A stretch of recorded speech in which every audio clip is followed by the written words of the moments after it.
For now, though, it's over to you, Keelan. Ray, thank you very much indeed. Well, now to the cost of medicine. Over-the-counter and prescription drugs here in Ireland remain very expensive compared to the rest of Europe, with consumers in some cases paying a multiple of what they would have to pay in the UK or on the continent. Well, the government has made a start on tackling costs with new legislation introduced earlier this year. John O'Driscoll has been taking a look at the price of drugs and in particular at the difference in prices between the Republic and Northern Ireland. Same person, same prescription, but a different pain in the pocket depending on what side of the border you're on. Medicines are cheaper in the north. A recent survey revealed that some drugs are 7 times more expensive in the Republic. Customers that can are voting with their feet. We would have a significant increase in the number of people coming from the Republic with private prescriptions. We would also have a significant increase in the number of telephone calls and emails that we would be getting with regards to prescription items as well. So how big is the price difference? We travelled to a pharmacy in Belfast and compared prices there to the average paid here for some commonly prescribed drugs. The results kind of surprising. A Atorvastatin used to lower cholesterol is €5.39 in the north. The price here is 22, though that is on the way down. But its branded equivalent Lipitor is more expensive up north, as is blood pressure medication warfarin.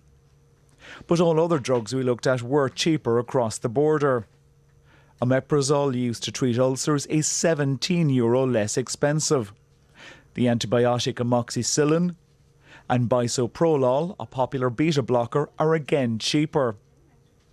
When it comes to common over-the-counter drugs such as paracetamol and low-dosage aspirin, again big savings are to be made by shopping up north. You're not comparing like with like. That market is more than 10 times greater than the south of Ireland. So the Northern Ireland market is part of the UK market, so they can buy in bulk, they have better pricing, and that's how it goes that way. One of the big differences in Ireland and the rest of Europe is the wider availability of generic drugs, which are generally a lot cheaper. A new law passed this summer will allow chemists to offer customers more generic alternatives. It's a huge change for patients. When we think of generics in Northern Ireland or the UK, they have about an 80% saturation rate. So most prescriptions are either prescribed generically or dispensed generically. Ireland is lagging behind. We have about an 18% saturation rate, so we hope that that will grow. The legislation means that when a prescription is written for Lipitor, for example, the pharmacist must offer the patient the generic alternative, which will be atorvastatin. Unless there's a clinical exemption, then the patient will have the generic alternative. But the increased availability of generic drugs alone might not solve everything.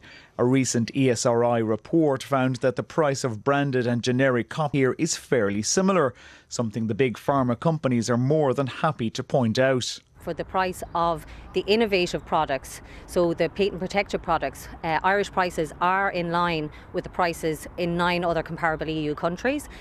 What's not in line was the generic medicine, so there is a significant discrepancy there, but that's actually about to change.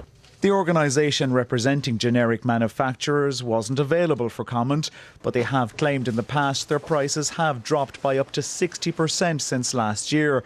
It's hoped the new law should help drop prices even further.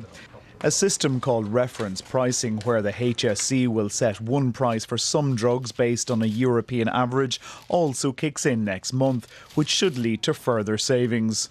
I genuinely don't think prices will ever be as cheap as they are in the UK. The UK is by miles the cheapest market for pharmaceuticals in Europe. So Irish patients may still see some differences, but not to the degree of difference that they're currently experiencing. If all this works, it should mean that getting sick will become a little bit less painful, at least on the pocket. John O'Driscoll reporting there. Well, now to the